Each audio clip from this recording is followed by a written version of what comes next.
कानी बहू। किशोरी लाल जी के बेटे राघव की शादी की बात जगह जगह चल रही थी, लेकिन किशोरी लाल जी को कोई लड़की पसंद ही नहीं आती थी।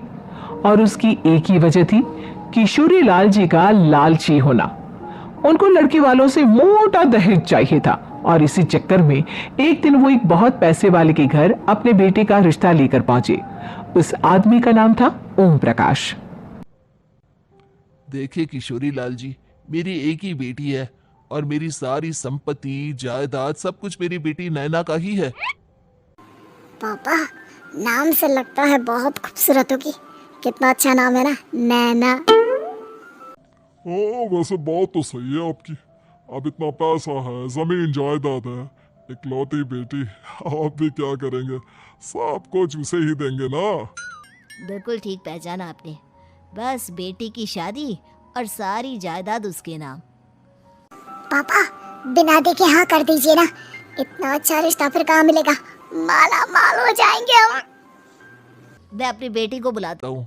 अरे नहीं नहीं नहीं नहीं, आपकी बेटी का नाम नैना है, सुनकर ही लगता है बहुत सुंदर होगी। रहने दीजिए अंकल, मैं तो आपकी बेटी के नाम से इतना खुश हो गया हूँ कि उसे बिना देखे शादी करने को तैयार हूँ। अब तो मैं उसका चेहरा सीधे शादी के बाद ही देखूंगा। और इस तरह राघव नैना का चेहरा नहीं देखता और उससे शादी कर लेता है। शादी के बाद अपनी सुहाग रात पर जब राघव नैना का घूंघट उठाकर देखता है तो नैना की आंखें बंद थी। कितने खूबसूरत हो तुम नैना, जरा अपनी आंखें खोलकर मेरी तरफ देखो तो सही। नहीं, मुझे शर्म आती है। अरे, मैंने तुम्हें शादी से पहले भी नहीं देखा, और अब अगर तुम आंखें खोलकर मुझे देखोगे भी नहीं तो मुझे अच्छा कैसे लगेगा। इससे पहले कि नैना अपनी आंखें खोलकर राघव की तरफ देखती, अचानक से लाइट चली गई और राघव नैना को पूरी तरह से देख भी नहीं पाया। अगली सुबह नैना राघव के लिए नाश्ता बनाकर लेकर आई। अरे ये क्या, आधा पराठा सेका हुआ है और आधा बिल्कुल कच्चा। ये तुमने क्या किया नैना? बहू, तुमने क्या आधा पराठा तवे से नीचे लटका कर रखा था, जो आधा सिका है और आधा कच्चा? मुझे जितना दिखेगा उतना ही तो सीखूंगी ना पापा जी। जहाँ जहाँ मुझे नजर आ रहा था वहाँ मैंने सीख लिया, जहाँ जहाँ नहीं दिखा वहाँ कच्चा रह गया होगा। इसका क्या मतलब है? ये कैसा मजाक कर रही है तुम? अरे बहू, तुमने इतना लंबा घूंघट क्यों लगाया हुआ है? देखो, हमारे घर में बहुओं को बेटी की तरह रखा जाता है, और फिर तुम तो इतना सारा माल लेकर आई हो। देखो, ये घूंघट डालकर रखने की कोई जरूरत नहीं है। हाँ नैना, पापा जी ठीक कह रहे हैं, तुम तो आराम से रहो, अपना ही घर समझो।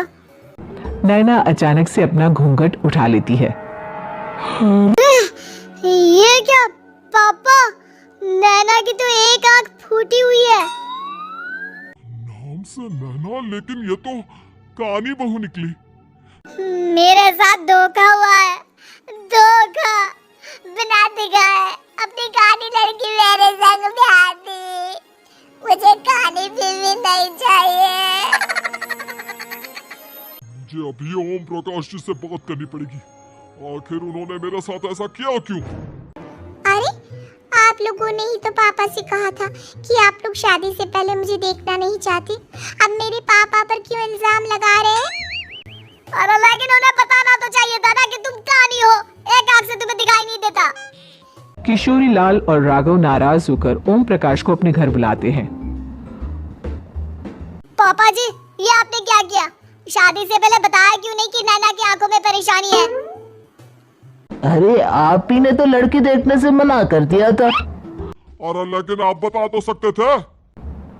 आपको तो हमारी बेटी की प्रॉपर्टी चाहिए थी, वो भी पूरी की पूरी। अब क्या हुआ अगर उसे आधा दिखाई देता है? प्रॉपर्टी तो आपको पूरी मिल गई ना। अरे ये क्या बात हुई? मेरी शादी प्रॉपर्टी से नहीं, आपकी बेटी से हुई है। अब ये तो पहले सोचना चाहिए था, तब तो मेरी प्रॉपर्टी देखकर तुम्हारी जुबान लप लपा रही थी। लेकिन मैं कानी लड़की को अपनी बीवी बनाकर नहीं रख सकता। पापा कुछ करिए ना आप। हाँ, करता हूँ। देखिए ओम प्रकाश जी, आप हमारे साथ ऐसा नहीं कर सकते। और तुम देखो, अगर तुमने मेरी बेटी से शादी तोड़ी ना, तो जो भी प्रॉपर्टी मैंने तुम्हें दी है वो तो पूरी की पूरी वापस ले लूंगा, और आधी प्रॉपर्टी तुम्हारी भी लूंगा। अरे मेरी आधी प्रॉपर्टी भला क्यों लेंगे आप? इसलिए क्योंकि मेरी बेटी को आधा नजर आता है और उसकी नजर अभी तक तुम्हारी आधी जायदाद पर ही पड़ी है। अब तुम उसे घर से निकालोगे तो कुछ तो लेकर जाएगी ना। और अगर हम आपकी बेटी को अपने घर की बहू बनाकर रखे तो? तो तुम्हारी पूरी प्रॉपर्टी तुम्हारी ही रहेगी, और जो मैंने तुम्हें दिया है ना, उसमें से बस मैं आधा लेकर जाऊंगा। अरे लेकिन अब आप अपनी दी हुई प्रॉपर्टी में से आधी वापस क्यों लेकर जाएंगे? अगर मैं आपकी बेटी को अपनी पत्नी बनाकर रखने को तैयार हूँ तो? इसलिए ताकि भविष्य में अगर तुम मेरी बेटी को धोखा दो तो उसके पास कुछ तो रहे जो पति का हो। वैसे मेरे पास तो बहुत कुछ है, लेकिन अपने पति की कोई निशानी तो उसके पास होनी चाहिए ना। अब अगर तुमने मेरी बेटी को कहानी कहा तो तुम्हें प्रॉपर्टी भी कहानी ही मिलेगी, पूरी नहीं। जमाए राजा। किशोरी लाल और राघव समझ चुके थे कि वो बुरी तरह फंस चुके हैं और अब उनके पास वहां से निकलने का कोई चारा नहीं है। अब समझ में आया ना, लालच बुरी बला होती है। एक तो तुम्हें प्रॉपर्टी मिली, ऊपर से बीवी मिली, उसमें तुम्हें नखरे भी दिखाने हैं। आए बड़े, चुपचाप बैठो तुम। कुछ दिनों के बाद नैना राघव की कार लेकर बाजार घूमने निकलती है, और जब कार लेकर वापस आती है, ये क्या? एक तरफ से मेरी गाड़ी पूरी खराब हो चुकी है। लगता है तुमने मेरी गाड़ी को किसी दूसरी गाड़ी के साथ एक्सीडेंट किया है। अरे कितना बड़ा नुकसान कर दिया तुमने बहू। वो क्या है ना पापा जी, मुझे एक आंख से दिखाई नहीं दे रहा था, सामने से गाड़ी आ रही थी। मुझे तो सिर्फ आधा ही दिखाई दिया, और वो गाड़ी मेरी कार से रगड़ते हुए निकल गई। अब मैं क्या करूं बताओ?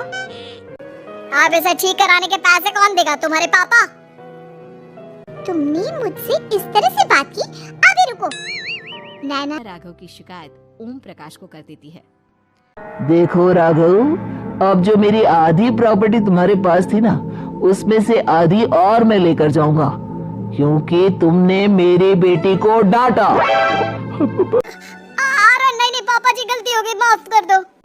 गलती की तो कोई गुंजाइश ही नहीं। अगली बार मेरी बेटी को डांटा तो बची हुई आधी में से आधी और ले जाऊंगा। लालच के चक्कर में हम दोनों ने बहुत बड़ी गलती कर दी बेटा। एक तो तुम्हें कानी बहू मिली, और ऊपर से जो माल मिला वो भी काना।